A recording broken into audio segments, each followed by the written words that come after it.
I'm breathless.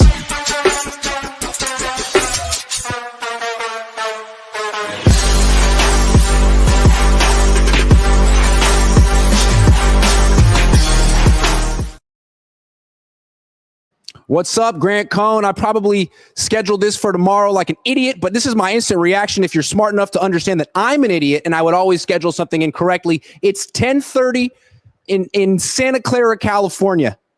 And I posted my grades. I posted my instant analysis. Now it's the instant reaction. And, this was one of the more exciting preseason games I've ever been to. I feel like I understand the way the entire season is going to unfold based on one joint practice and one preseason game. So let's get into all of it. Starting with the quarterbacks. We're going to get into the offensive line. We're going to get into the defense, get into all the guys. But I think it's important to talk about the quarterbacks first. Starting with Mac Jones. Starts off with this nice throw down the field to Jordan Watkins. Then he gets sacked. Then he gets sacked. Then he gets sacked. Then he throws a pick. And then he's out. Was he good or was he not so good? Kyle thought he was good. Kyle made it clear that the interception was Jordan Watkins' fault. And then I thought it was interesting. Then Mac Jones comes out. The head coach has just thrown the rookie under the bus. Someone asked Mac, hey, what happened on that interception?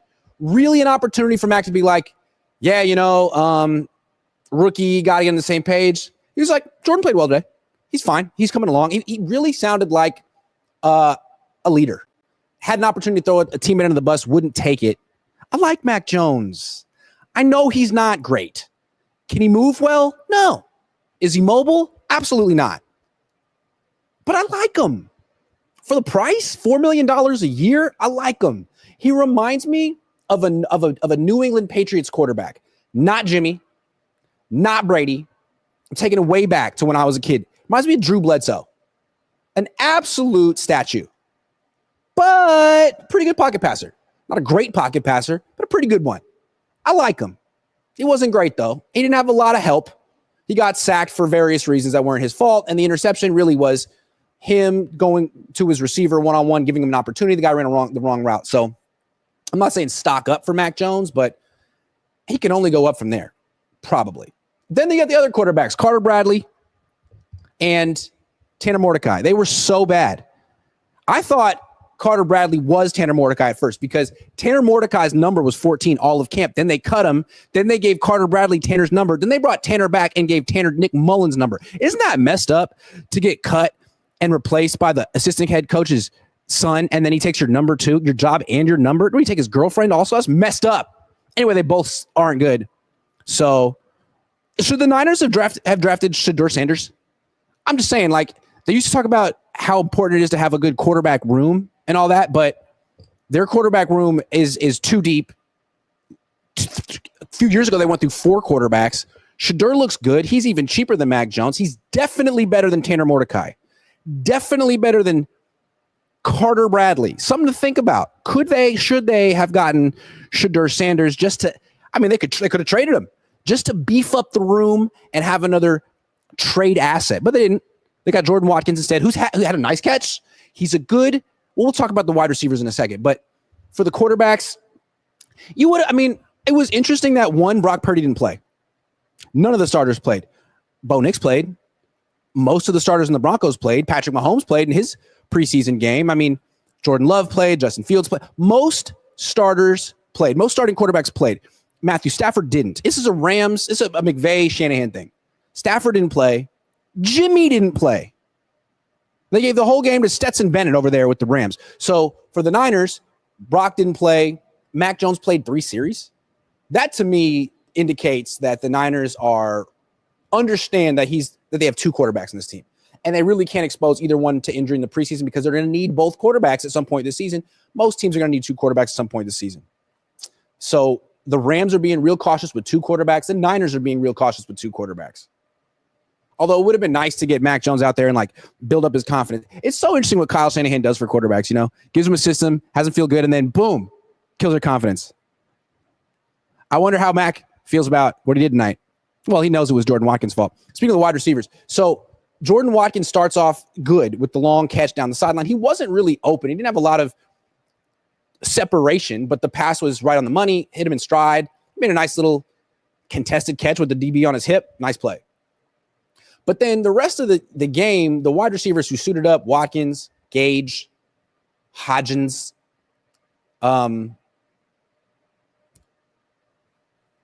Robinson, they were good against zone. But when it comes to like actually beating man-to-man coverage, none of them could really do it. And I wonder if this has been something the Niners have been talking about for years. They got to get better against man-to-man coverage. They got to get guys who can separate. Well, is it that they don't have guys who can separate it, or is it they don't have a coach who can teach it? Because when Wes Welker was here, I felt like Deebo Samuel could separate against man-to-man coverage. Now, Wes is in Miami. The wide receiver coach is Leonard Hankerson, who doesn't have Wes's pedigree in any way. And since he's been here, I mean, how many receivers has he developed? He inherited a bunch of guys, but now he needs to develop Watkins. He needs to develop Pearsall. And I wonder how equipped he is to do that, because Watkins looks like not the greatest route runner right now. Maybe that'll happen over time. Maybe he'll improve over time. Demarcus Robinson, too early to tell. But I felt for all the quarterbacks tonight, because not only was the protection not so good, but guys weren't really open. And fortunately for this team, Kittle's on it. McCaffrey's on it. Ayuk's coming back. We're going to talk about Ayuk in a minute, because I saw Ayuk. Ayuk's coming back. Jennings should be coming back, but the wide receivers are the wide receiver coaching, the wide receiver techniques. It's just sloppy. And, this is a good coaching staff. There's some really good position coaches on this staff. Chris Forrester, Chris Kasarik, Daniel Bullocks, Johnny Holland, guys who have a lot of experience. I don't know that Hankerson's one of them. I think because I feel like Kyle's almost a de facto wide receiver coach, but he's not hands-on. And I don't know. What does Hankerson really have to offer? He wasn't even that good as a player. I'm sorry.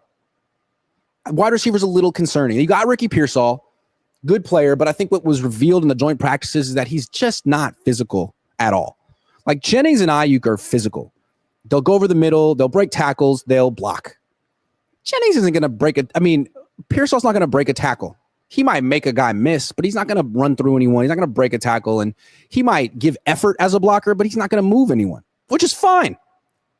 It's nice to have, some speed and finesse in the offense. And he will make the offense more explosive, but you're going to see Kyle Shanahan's going to put him in motion 1,800 times, back and forth, back and forth, back and forth, and around before the play starts, just to get him a free release. And it might work. Kyle's going to work so hard to scheme him open, because that's his pick, baby. He's got to make that work. And can't afford for him to be a bust. Bradley trash, says John Mathis. Yeah, you just wanted to say that. Carter Bradley. But you know what? That doesn't matter. What really matters from today, maybe the biggest takeaway from this game, is that the Niners don't have a backup offensive tackle. We knew this.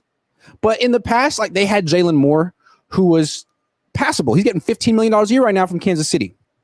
Now, the Niners still couldn't really win without Trent Williams, but at least they could, function a little bit while losing. Now, they couldn't function in this game. After the first drive, they couldn't function, largely because their backup left tackle who was starting was going against a starting edge rusher, Nick Petonio, who just whooped him.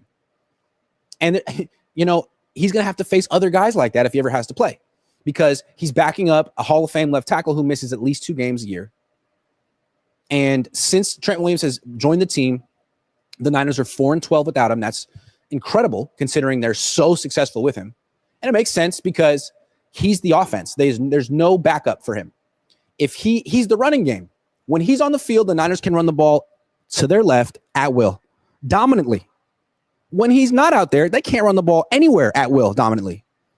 And they become one-dimensional. And they can't protect the quarterback. So everything falls apart. The wheels fall off when Trent's not out there. We saw a Trentless performance tonight. It wasn't nice. It wasn't pretty. And, they signed Andre Dillard to be the backup left tackle. He's been hurt all offseason, which I don't understand, because I think he played 0 snaps last year. So when did this injury happen? How is he not healthy? And even if he were healthy, even if he had been out there all of camp, he might be marginally better than Spencer Burford at best. This is a guy was a first-round pick and played so poorly when given an opportunity that he is now just a backup who rarely plays. So This is why I'm so confused about this team. How many games are they going to win? I don't know. If Colton McKivitz and Trent Williams play 17 games each, dude, this team could go far. But if Trent Williams misses 4 games, they could go 0-4 in those games. If Colton McKivitz misses 4 games, they could go 0-4 in those games because the backup offensive tackles are not even tackles. They're guards. The Niners have 2 tackles on the whole roster. 2. And one of them not that good. And yet he's a tackle, which makes him one of the most valuable, important players in the team, Colton McKivitz. You could argue that the Niners could survive without Purdy more than they could survive without McKivitz simply because they have a backup quarterback who can start. They don't have a backup right tackle who can start. They barely have a starting right tackle who can start. When they said they're going to take their lumps, I think they were talking about Brock Purdy in particular, the quarterback position, because of this offensive tackle situation. It's not good. It's not outstanding. Shady Luke says, bro, McDuffie embarrassed Debo and man-to-man in the Super Bowl. I'm talking like rookie Debo. Rookie Debo. Wes hasn't been on the team in 5 years. I'm talking 215-pound rookie Debo when he could like run a slant. I vividly remember him running a slant and winning against the Seahawks. Who was that? Shaquille Griffin. Beat him one time. I was like, wow. I was all West in retrospect. All Day Everyday Kim says, Patty played today. Preseason ain't too big for number 1. Yeah, I don't understand why Sean Payton and Andy Reid has their starters playing, but Kyle doesn't. Because McVay doesn't? I don't know, man. McVay's got an older team that's been together for a while. The Niners have 8 new starters on defense. You don't want to get those guys out there? Now, I would think you'd want Upton Stat out there. But they said he had a calf injury. Do you believe that? Do you believe that Jawan Jennings has a calf injury? I don't know. What you talking about, Willis 1874 says, Max trying to look like the quarterback. Greats with his game jersey, LOL. Where's the big open sleeves?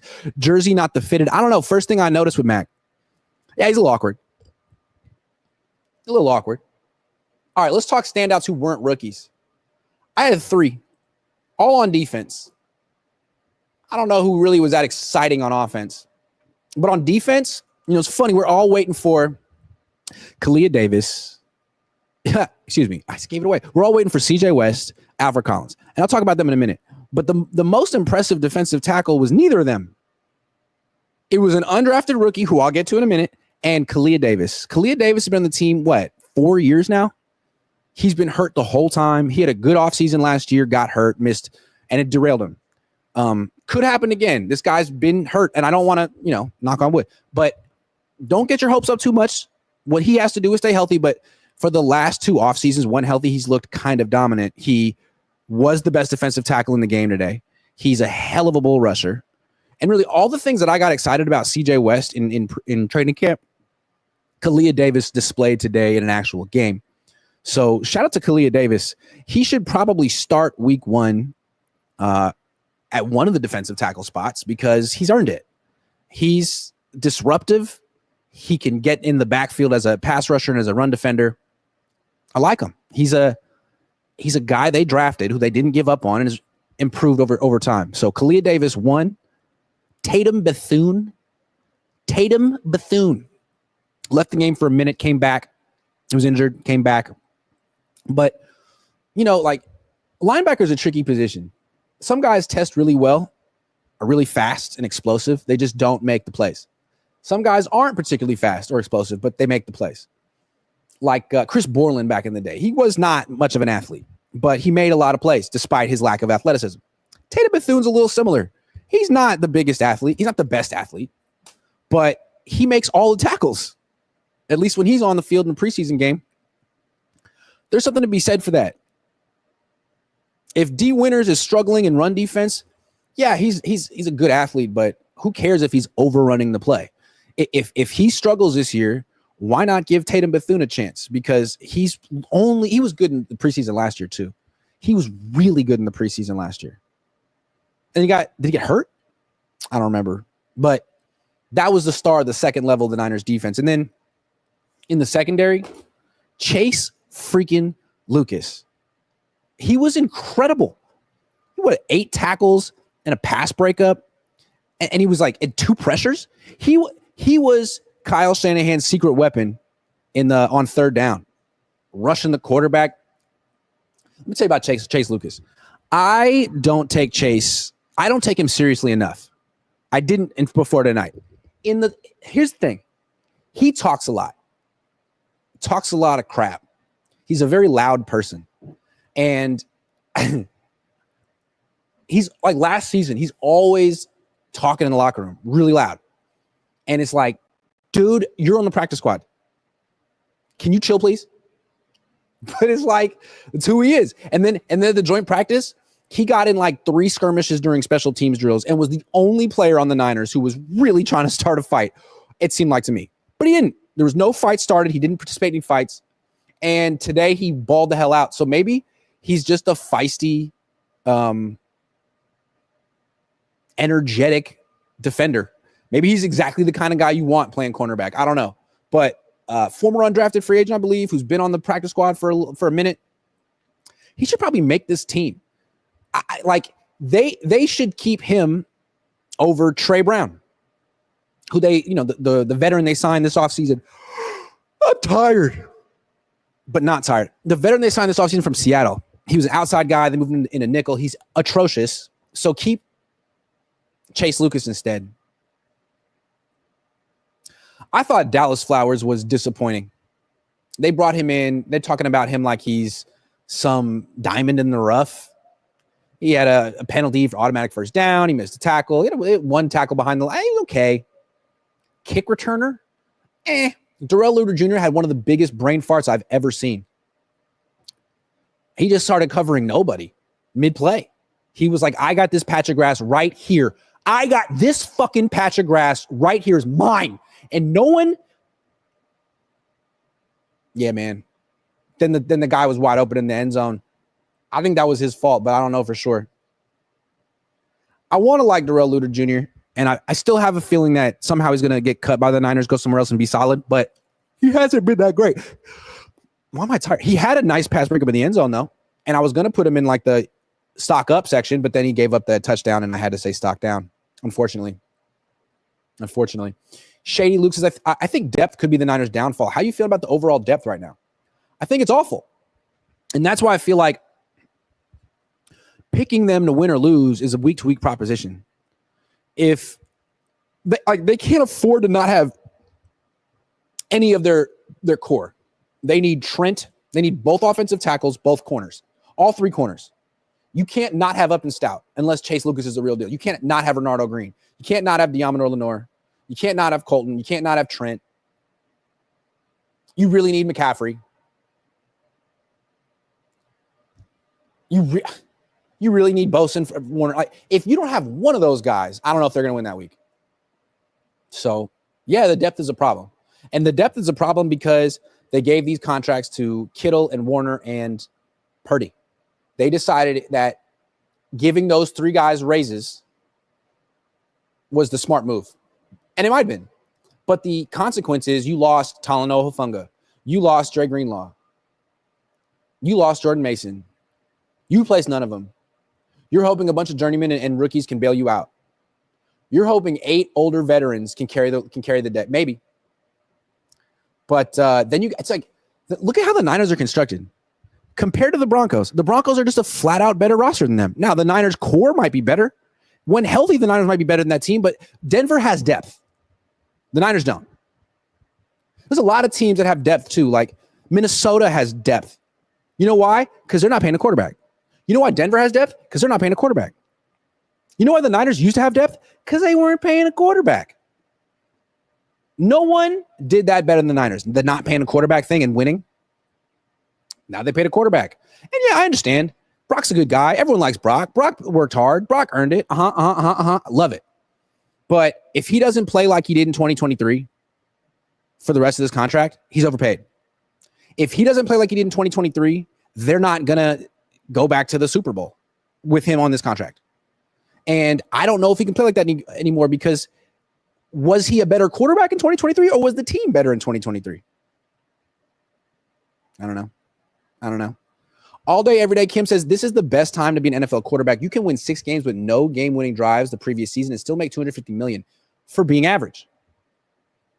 Or you can be Shadur Sanders and drop to the 5th round because let's talk rookies. So Mykel Williams didn't play. Upton Stout didn't play. Here's who did. Alfred Collins. Let's go one, rookie for rookie, one by one. Alfred Collins. You see what I'm saying about Alfred Collins? He can, command a double team in the run game. He can hold his ground. There's something to be said for that, for sure. Considering the wide 9 is a tricky front, and the Niners haven't really had many defensive tackles who could hold their own in the run game there, except for Armstead. So good for Collins in that one way. But as a pass rusher, there's nothing there. There wasn't anything there in college. There probably wasn't anything there in high school, and there for show ain't anything there now. And if you watch him during plays, he gets the least push of all the defensive linemen. He just gets stonewalled, which is, troubling from the guy who's the biggest defensive lineman. You'd think he'd be able to move someone, but no, because just being big doesn't mean you can move professional offensive linemen. Leverage kind of matters. Pad level kind of matters. And he doesn't have that right now. So what he does is he pushes the guy for like a yard or two and then stalls out and then starts jumping up and down. Called out for Collins. Starts jumping up and down. He's going to have more pass breakups this year than quarterback hits. Won't even be close. He could have more pass breakups this year than pressures. He's got to do better than that. The jumping up and down technique. CJ West was more impressive, but he also had no pressures, no quarterback hits, no sacks, no stats. But, if you watch the film, I think both of them will have moments where they were good in the run game, where they took on 2 blockers and freed up someone else. So not catastrophic, but not like, not phenomenal. Then you had Nick Martin, the 3rd round pick. Nick Martin was not good. Nick Martin was really alarming. And I was wondering, why have I not noticed Nick Martin in training camp? People keep asking, what do you think of Nick Martin? I'm like, I don't want to say. I don't want to jump to conclusions. It's hard to judge linebackers without tackling. But what I will say is that he has made no plays in preseason, in training camp. No pass breakups, no interceptions. He's always seems to be lost or not around the ball. I'm not watching him, but he hasn't made any plays. D. Winters made a bunch of plays. Picks, pass breakups. Martin, none. Not with the backups, not with the starters, no plays. And so today we saw why. Because he's lost. He doesn't know where he should be. And when he is where he should be, he often whiffs. Does that mean he stinks? He stunk tonight. He looked small. He looked lost. Which is rough because right next to him, Tatum Bethune looked excellent. Plugged in, ready to go. So I don't know what that's about. I mean, not every draft pick is going to be good. We knew why they drafted Nick Martin. They're trying to replace Dre Greenlaw. He has a lot of the same traits. But the fact is, when they took him at the end of round 3, middle of round 3, people were surprised. Why? Because no one projected Nick Martin to be a 3rd round pick. He was projected to be like a 4th or 5th round pick. Why? Because of that. Because of the way he played in this game. Because he has questionable instincts, and he was injured last year, and he's small. I thought he was going to light people up. He didn't light anyone up. He might have had one strong tackle and a lot of whiffs. So I wouldn't expect to see him play that much this year. The rookie who was the most impressive, at least of the draft picks, Marquise Siegel. He had the impact that I thought Nick Martin was going to have. Marquise Siegel missed OTAs, minicamp, was hurt, missed the first couple of days of training camp. And then he made like every tackle in this game. It was insane. And then he got hurt. He was doing a little too much. I wonder how he got hurt. I think he's going to be okay. I saw him walking around the locker room afterwards. It's supposed to be his knee. but I'm sold on Marquise Siegel right now. When they drafted him, I mean, I looked at his physical profile. I watched his film, and I was thinking, is this the second coming of Tarvarius Moore? Not Charvarius Ward. Tarvarius Moore. He was a third-round pick in 2017, 2018. He was, they kept moving him back and forth between corner and safety. He's a bit of a ball hawk. He is a good athlete. He would intercept Jimmy Garoppolo all the time in training camp. Turns out that didn't really mean much. Then when you play him in real games, it's like, oh, he can't tackle whatsoever. He's taking the wrong angles. He's going to kill us. So he didn't play.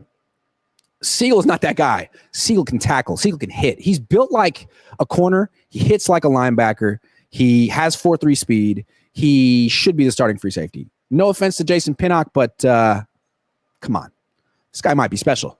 I like Marquise Siegel. Corey Kiner also played. He was all right.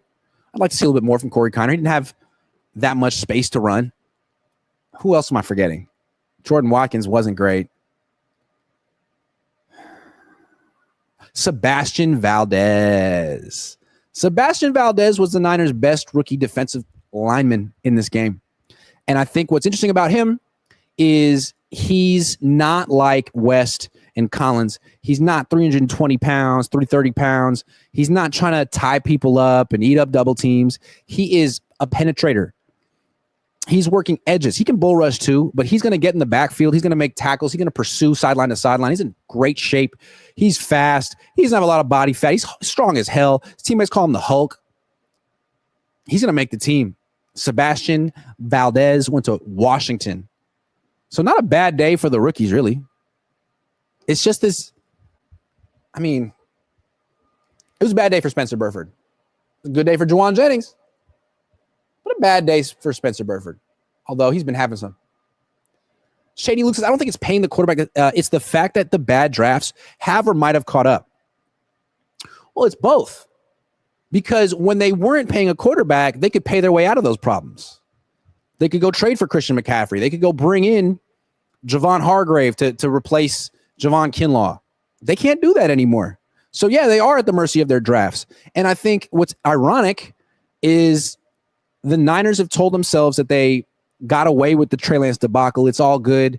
No harm, no foul for them because they found Brock, which is partly true. Yes, they got Brock, but they still threw those picks away. And so when you're asking like, hey, man, where's the depth on this team? Well, they threw it away. The depth on this team was consolidated into one trade package that they used to get Trey Lance, who's on the Chargers. So that's still affecting them. And if they ever get fired, it's going to be partly because of that. Burford is a Cohn. He couldn't stop the worst D end. Ha! He's a Cohn. Shady Luke says, I got one question, Grant. As a Birds fan, Huff never popped off or showed much in training camp. Is he with Saleh so far? He played in this game. He didn't pop off much, did he? We'll see. I think the idea of him playing on the same line as Nick Bosa is interesting. But I don't know. I mean, Huff had some pretty unproductive years with Saleh as well. I think we still have to see some. Should be Kyle's last year, Grant's best coverage of the team. Thank you very much. Well, if he loses another preseason game, he's freaking out of here, buddy. Out of here. Which brings me to my next topic. What if everything you've been taught about happiness is wrong? We chase careers, approval, more stuff, hoping it will finally make us feel fulfilled, but it never sticks, does it? What if happiness isn't out there, but already in here, just waiting to be unlocked? Discover the book, The Happiness Experiment. Every person has a unique happiness type. And when you understand yours, everything shifts. You'll stop chasing and start creating joy on your terms. Discover your happiness type with a free happiness type assessment. Go to myhappinesstype.com. That's myhappinesstype.com. It takes just a minute and it might change your life. Then grab your copy of The Happiness Experiment at Books A Million. This isn't just a book. It's a practical framework, a journey inward. It's a tool to help you reconnect with the happiness that's been waiting inside you all along. It's just there, waiting. Pick up The Happiness Experiment and start your happiness experiment today. Why won't you be happy? Grandma wants you to be happy. Grandma wants happy to be happy, okay? Go to your happy place, buy The Happiness Experiment. Let's talk Saleh. He was in his happy place tonight. Isn't it refreshing to have Robert Saleh back on this team? When do you notice Robert Saleh? Third down. Anytime they freaking rush more than 4 guys. Nick Sorensen looked last year like someone told him he wasn't allowed to bring pressure ever. Like Nick Bosa told him, I don't know. But Robert Saleh makes a point of it. He expresses himself with that. He's done it for years, especially on the Niners. He's really good at scheming up that 5th rusher when you least expect it, and it's usually the nickelback. It's like his signature. You're worried about Nick Bosa or DeForest Buckner or someone over here, and all of a sudden you got K'Wan Williams, little Chase Lucas, Upton Stout. Upton Stout is going to have more sacks than Alfred Collins this year.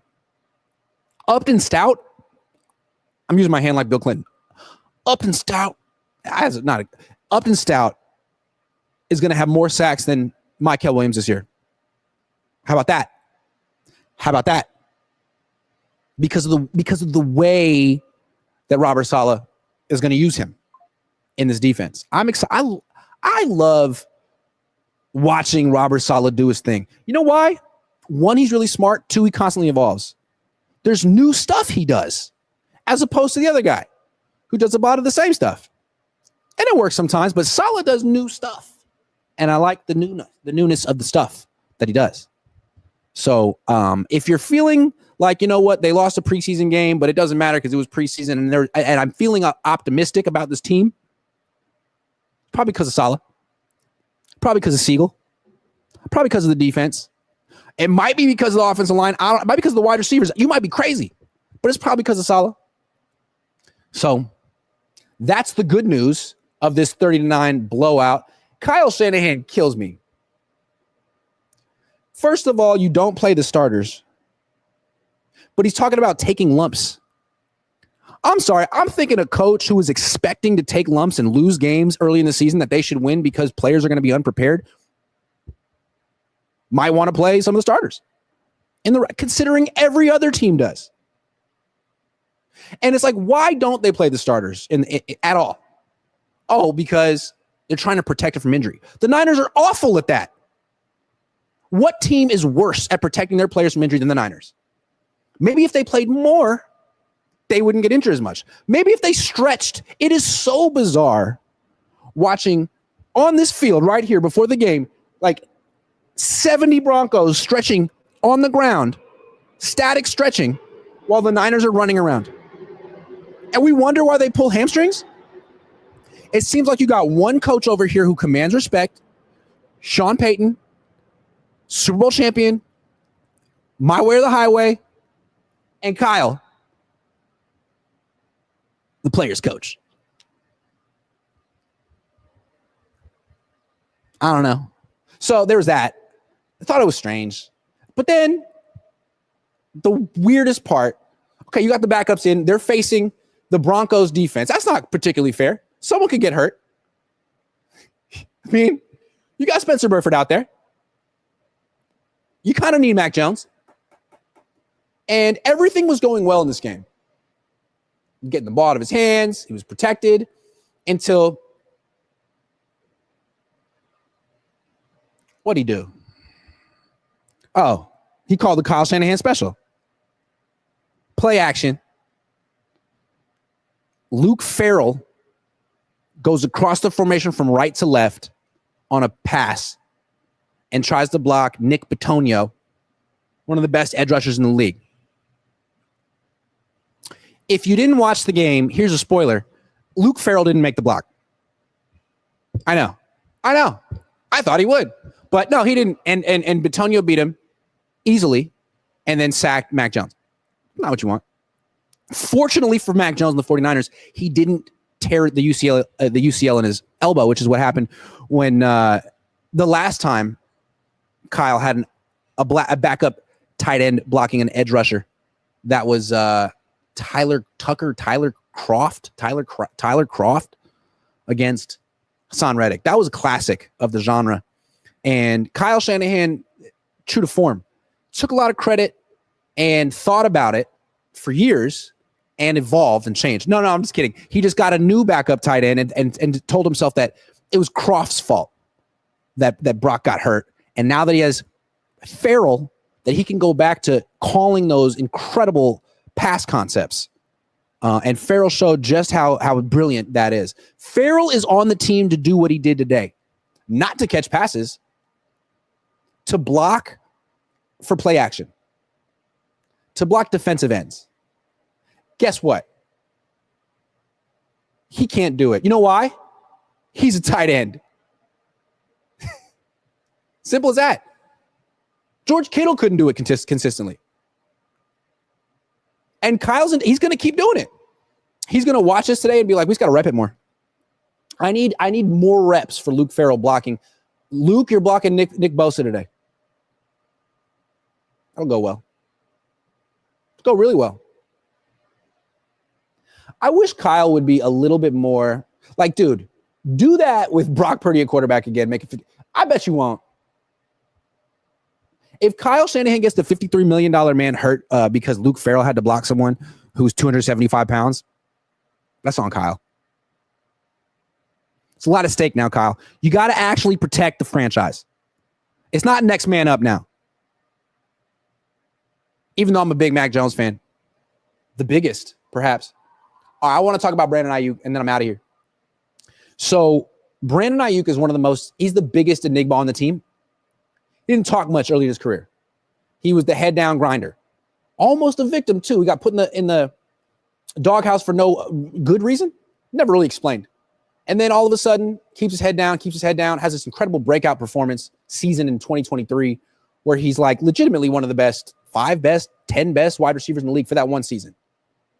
And then he goes in this whole contract drama, and it's like, man, the understated, hardworking wide receiver who lets his play talk for himself all of a sudden became a diva, and he's on podcasts. It's like, what? That's not the Brandon Ayuk anyone thought. I mean, everyone was so surprised. Like, who is this? What is it? You like attention? What? Since when? So I don't know what that was all about. I feel like he even said, he kind of regretted how he handled it at times. I feel like he's a little bit like me. Maybe a little sensitive, maybe a little grudge holding. And I'm sure Parag, John, someone said something to him during this, negotiation process that he took personally, as I would, as anyone does. And maybe he had a tougher time getting over it. Who knows? Last year, he seemed, in retrospect, out of character. That's not the Brandon Ayuk I know. He seemed, I don't know, unhappy, unsatisfied, even after he got paid. But then his knee got blown up. He got his money, but he got it seriously injured. Just one of those things. Football happened to Jerry Rice. And, he'll come back, but he suffered. It was painful. And he had to, not just the physical pain, but the mental anguish of, am I going to be the same? All that. And look, anyone who lives long enough suffers. And when you see someone who's recently suffered, how do you not relate to him? It humanizes him. So anyway, I saw him after the game. I was standing down in the tunnel, where I do my instant reaction, but I went down a little early because the game was over. I wanted to be in position to start filming as soon as the final whistle was blown. So I see people down there. I see Juwan Jennings, a bunch of injured people get on that little cart. They were up in the press box watching. Juwan Jennings seemed all right to me, but they left. And I'm watching the TV, and I look to the right, and I see Brandon Ayuk and his wife. And I'm ashamed to say my first reaction was to look away, because I've talked a lot of shit about Brandon Ayuk the last couple of years. I like Brandon Ayuk. Remember, I took his mom out to dinner in Green Bay before that playoff game 4 years ago. I like Brandon Ayuk, but I didn't like how he handled business last year. And when you're making $30 million a year, I feel like you got to take some criticism. So I gave it out, and he's walking over, and his wife's there. I'm like, oh God. So I'm like, all right, working. And then I hear, hey, Grant. Hey, Grant. I'm like, hey, Brandon. He's like, hey, man, it's so good to see you. Gives me a hug. I didn't even. So I was like, dude, how are you? Good to see you. He's like, hey, man, you got my mom watching you all the time. You're the only person my mom watches. I'm like, Brandon, tell her thank you. Tell her I say hi. And that was it. He walked off with his wife. He seemed so happy and content and down to earth. That's the Brandon Ayuk I remember that I thought I knew. Not that he was nice to me, but just a guy who doesn't seem upset all the time. A guy who actually seems, he should be happy. He's super rich. He's great at his craft. And he's married. He's got it all. He's got the life he wanted, essentially. So it seemed like, I don't know what the issue was. Last year was complicated. It wasn't just that the team was playing hardball with him. It felt like Debo was trying to undercut his position. He's holding out, and then Debo changes his number to number one, like he's the number one receiver, and he starts talking about, how he's taking up like Ricky Pearsall under his wing, and please don't. We're gonna show him how to not run routes. But I felt like Debo tried to take the play away from Brandon, like, hey man, why don't you trade him? I'm cheaper. I want to be here. It's like, you're washed. Goodbye. Brandon is not washed. This team desperately needs Brandon Ayuk. You saw it. Who can beat man-to-man coverage on this team? Who? Maybe Ricky, if he gets a free release after going in motion for 8 seconds. Maybe. Brandon Ayuk can do it on his own. Or could. But now that he was nice to me tonight, I think he's definitely going to bounce back, be a great player. And he's now my favorite player. I was down on him for a while, but then he was not. That if you're watching in the Niners locker room and you're trying to, why is Grant so mean to me all the time? Well, you probably didn't give him a hug. He's easily bought. All I need is a hug. Another thing, I went over to the Broncos, the visitors locker room, because I wanted to see Hufanga. He was in there. I've never been in the visitors locker room here at Levi's. He gave me a hug. I love Hufanga, man. He's such a good guy. And I got to say, he seems so happy. Why is Hufanga, why is he happy? Why is Greenlaw happy? Because the Broncos really wanted him. It's nice to be wanted. And with Ayuk, I still wonder if how wanted he feels. They begrudgingly gave him the money and instantly regretted it. It's nice to be wanted. And, no one's quite as wanted on this team as a fullback from Harvard. You could be an all-pro safety, but if you're not a fullback from Harvard, you're just not quite in the inner circle. So, Ayuk, I hope you feel wanted. Miss Ayuk, thank you very much for watching. I hope you don't take anything I said about your son personally, because I didn't mean any of it. Except for the nice things. I meant those things about Brandon. Good guy. Grant is in midseason form. Niners football is back, baby. Thank you, Saturnine. A healthy team goes how far this year? Look, if they have no injuries, none, team can win the Super Bowl. If they lose Colton McKivitz, I don't know if they can win. So they're not, no team is healthy. Every team has injuries. It's just like there's some critical positions the Niners have no depth at. Corner. Upton Stout misses a game. Trouble. Although Chase Lucas might be even better. Just kidding. Could you beat Ricky in a treadmill race? Who would pull their hamstring first? I'm sorry. It was an easy one. Sorry, Ricky. I get the feeling Ricky would whoop my ass. But I'm old. Who could I beat in a treadmill race on this team? Kyle. For sure. I would whoop Kyle. I would whoop Salah. I would whoop Trent. I would whoop every player who's older than 35 on this team. I might even beat Kittle. Oh, yeah. George, I'm calling you out. For sure, I'd beat the fullback. I would dust the fullback. I'd do it on a track. Who wants to come see me? If you put Kyle at OC and Salah at head coach, are the better and do they win a chip? I've often thought that. That's a good question. And what my answer is, I kind of feel like it already is that. But maybe Salah would have even more power. Because Salah's the emotional core of this team, not Kyle. Kyle's a play caller. And he sees everything else to Salah anyway. Just saying. Grunt Bone says, you and Tang hug it out after they win the Super Bowl this year. That could be what a moment that would be. What a moment. A full embrace. Hell yeah. I wouldn't be surprised if Ayuk went to therapy after having mental troubles and was told to show kindness to his critics. Good for him. Maybe. I'll tell you something. I'm in therapy. I have a therapist. Been in therapy for 2 years. It makes a big difference. If you have a good therapist and you can actually spend a week talking about yourself and your feelings, that's something you would never do on your own. It really makes a big difference. So maybe it was that. I just thought it was funny. I saw him and I looked away like a coward. And he was like, "No, Grant, come here." I was like, "What? Brandon, really? Okay, thank you." Who wins, Jake Paul or David Lombardi? I don't care. Who wins, Canelo or Bud Crawford? I'm so excited for that fight. I love a good fight. I love Canelo. He's a lot of fun to watch. Haven't watched as much of Crawford. Been watching him recently. He could win. Canelo lost to freaking Mayweather, who's better than Crawford, but also there's a big weight. He lost to Mayweather, was like 15 pounds. I don't know. But what I am going to do is, after that fight, me and my dad are going to stream about it. Because I like a good boxing match. You know what I mean? All right. That's it. I'm done. It's 11:17. Time for me to go home. I had to twist it because if I'm over here, for whatever reason, the camera is giving me like some feedback on the lights. But I feel like the camera's solid over here. So I did it that way.